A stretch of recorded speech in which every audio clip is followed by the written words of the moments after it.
good afternoon everyone. My name is Brando Junior T. De La Pisa and I am from BSMAR 8 Alpha.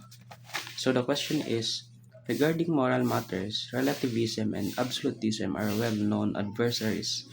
So the question is morality absolute or relative? So my answer is, morality is absolute. Because in absolutism, even if you get benefits and get addicted, and until now, this is what you did because it satisfies you.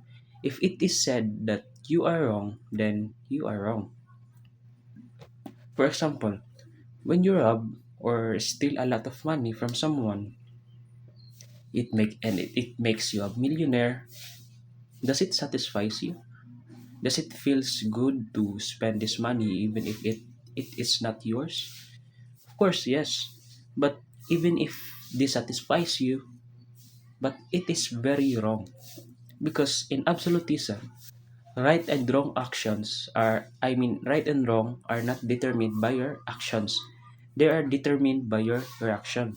So if you have this stolen money and then you enjoyed it, buy something, and bought a lot of things, but if these things will get back to you or happens to you, why would you get angry? Or why you will get irritated? Or you are the one who will getting robbed? Because it is absolutely wrong. You get angry because you're getting robbed. And by your action, it is determined that stealing is wrong. That is why even if you get benefits with the money and especially it is not yours, what you did and what they did to you that you are getting robbed is wrong. That's why morality is not relative.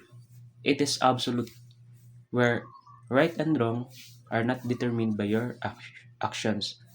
It is determined by your reactions. Thank you.